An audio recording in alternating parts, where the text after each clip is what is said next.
ಮಾಡಿದ್ದೀರಾ ಆ ಭರವಸೆ ಇಟ್ಕೊಂಡಿದ್ದೀನಿ. ಯಾಕಂದ್ರೆ ಇವತ್ತು ಮಾಡ್ದಂಗೆ ನಾಳೆ ಮಾಡಬೇಡಿ, ಒಂದ್ ಸೈಡ್ ಆಗ್ಬೇಡಿ, ಎರಡು ಸೈಡ್ ಇರಿ.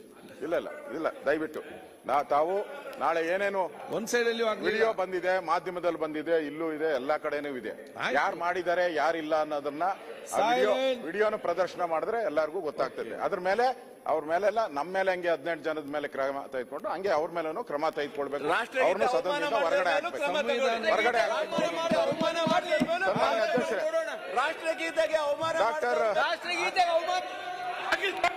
ಭೀಮಣ್ಣ ಖಂಡ್ರೆ ಅವರು ನಾವು ರೆಡಿ ಇದ್ದೀವಿ.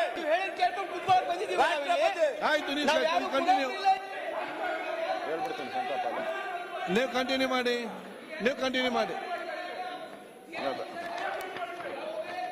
ಜ್ಞಾನೇಂದ್ರ ಸಚಿವರಿಗೆ ನಿಮ್ ಕಡೆ ಮುಖ ಮಾಡಿ ಮಾತಾಡಕ್ಕೆ ಹೇಳಿ. ಈಗ ನಾನೆಲ್ಲ ಸದಸ್ಯರಿಗೆ ಹೇಳ್ದಿಷ್ಟೇ, ಎರಡು ವಿಚಾರ ಗಂಭೀರ ಚರ್ಚೆ ಆಯಿತು.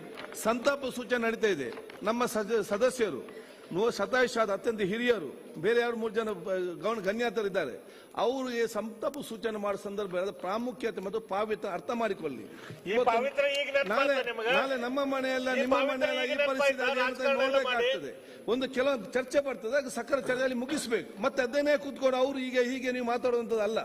ಕೆಲವೊಂದು ಸಂದರ್ಭ ಬರ್ತದೆ. ಈಗ ಸಂತಾಪ ಇದೆ, ಅದು ಪಾವಿತ್ರದ ಮುಖ ಗೌರವಪೂರ್ವಕವಾಗಿ ವಿಚಾರ ಏನು ಅರ್ಥ ಮಾಡಿಕೊಂಡು ಅವರ ವ್ಯಕ್ತಿತ್ವ ನಾವು ಮೇಡಿಕೊಡಿಸಿಕೊಳ್ಳಿ, ಅವಕಾಶ ಮಾಡಿಕೊಡಿ. ಈ ತಾವೆಲ್ಲರಿಗೂ ಅನ್ನಗತಿ ಚರ್ಚೆ ಮಾಡ್ಲಿಕ್ಕೆ ಹೋಗಬೇಡಿ. ನಾಳೆ ನಮಗೂ ಕೂಡ ಸಂತಾಪ ಈ ಸಭೆಯಲ್ಲಿ ನಾಳೆ ನಾವು ತೀರಿ ಹೋದಾಗ ನಮ್ಮ ಬಗ್ಗೆ ಮಂತ್ರಿ ಆಗ್ಬೇಕಲ್ಲ, ನೀವು ಅರ್ಥ ಮಾಡಿಕೊಳ್ಳಿ. ಮಂತ್ರಿ ಆಗ್ಬೇಕು, ಆಮೇಲೆ ಈಗ ಯಾಕೆ ತೀರೋತೀರಾ ನೀವು? ಈಗ ಮುಂದೆ ಮಂತ್ರಿ ಆದ್ಮೇಲೆ ತೀರೋಗಿ, ಅದು ಯಾರಿಗೂ ಯಾವಾಗಿದೆ ಅಂತ ಹೇಳಿ ಮಂತ್ರಿ ಆಗಿ ಇನ್ನೊಂದು ವರ್ಷ ಬದುಕಿ ಆಮೇಲೆ ಹೋಗಿ ಆರೋಗ್ಯವಾಗಿದ್ದೀರಲ್ಲ ನೀವು ಯಾಕೆ ತೀರೋತೀರಾ? ಆ ಸ್ಥಾನದಲ್ಲಿ ಮಾತಾಡಬಾರ್ದು, ಹೋಗ್ಲಿ.